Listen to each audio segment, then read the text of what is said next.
From Washington, D.C., welcome to a special presentation by the American Eurasia Center, a leading organization dedicated to educating not only the American public but the global community on the vital partnerships between America, Europe, and Asia.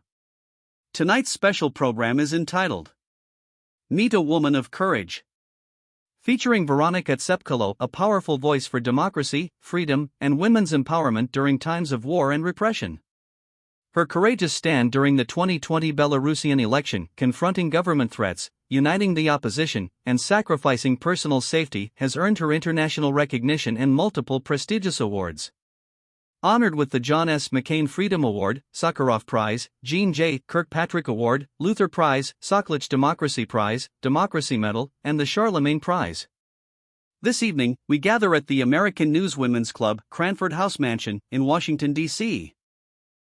to honor her courage and celebrate women's leadership around the world. Presented by the American Eurasia Center, with a special performance by American composer and American treasure, Richard Trifan, premiering his original work, Women Empowering the World. Well, good evening, everyone. My name is Ralph Winnie Jr. I'm the Vice President of the America Eurasia Center and also the Director of our China and East Asia program. It's a great honor for me to announce that Veronika Tspkalo will be the director of our women's program here at the America Eurasia Center in Washington, D.C. She has been a strong advocate for women's rights and a leader in the democratic movement in Belarus. The America Eurasia Center's women's program is dedicated to promoting political and economic equity for women worldwide through collaboration with women internationally. We are confident that Mrs. Tsepkalo will be an important asset in advancing the goals of our program.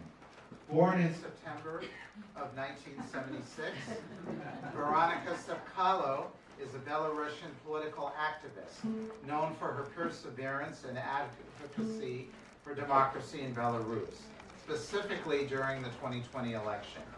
In the 2020 Belarusian election, her husband, Valery Tsepkalo, announced his presidential run against the incumbent Alexander Lukashenko.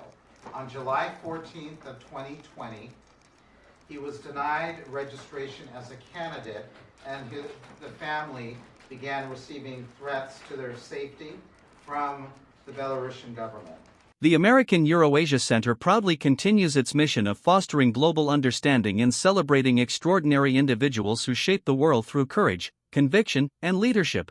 The testimonies of the women who was tortured, beaten up, etc. And we approached the International Criminal Court in The Hague with a request to initiate the criminal case against Lukashenko. We would, do you know how many requests, how many letters our foundation had sent to the International Criminal Court? 10. Do you know how many responses we received? 0. I went myself. I went to The Hague. I was standing downstairs at the International Criminal Court, and I requested to have a meeting with someone with the International Criminal Court because I couldn't understand why we had not received even a single answer from them. If something was wrong with the documents, if they needed additional information, they should have at least replied to us, right? They did not allow me even to have a meeting with one member of the International Criminal Court. So for me, it was a big disappointment because I spent 1 year interviewing those women, like for 3 hours, 4 hours, going through all these emotions, because now we can imagine the woman who was released from prison. And she shares her story about tortures, how she was beaten up. She knows all the names of the people who were beaten her up, tortured her, or refused to provide the medical help. One of the women, she broke her arm, and she was not provided any medical help, any medical support. And for me, it was a big surprise that International Criminal Court in The Hague did not even try to open a criminal case against Lukashenko. At the same time, they opened a case against Putin, even though Russia is not part of the Roman Statute, because we were told Belarus is not part of the Roman Statute. But still, there are some mechanisms. Then we launched several initiatives. One of the initiatives was just to close the railway connection between Belarus and European Union, at least Belarus and Poland, because 80% of the trains coming from Europe, from China, are using our territory, Belarus railways. Do you think somebody listened to us? No. We had so many meetings. We sent out so many letters. We proposed so many initiatives. And she joined our organization. Her name was Galina Vindictova, and she wanted to go back to Russia, because it was the new Russia. It was back in the 90s, and she became a member of the Duma back in the early days of Yeltsin's time period. So what I wanted to say was that Galina was a very special person, and it was really nice to have a woman start the program. After that, we tried so hard to find another women's director, and each women's director had their own idea of what women's rights were, or should a woman be successful, or, each woman had a different concept of what is the importance of women's rights. And so over the years, what our interns have been doing has been, they've been writing about women all around the world, basically in Europe, Asia, and Africa.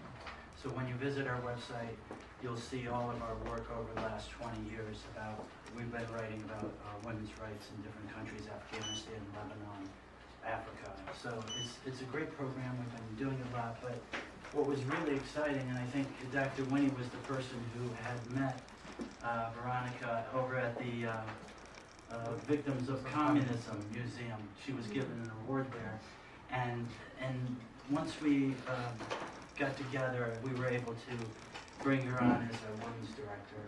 So I'm really excited. She's also on the board, and Dr. Winnie's going to give you a little bit about her background. We invite you to join us for future programs, including our upcoming art salon, showcasing women artists from around the globe. Thank you for joining us for this special presentation. Meet a woman of courage, Veronika Tspkalo. From Washington, D.C., good night.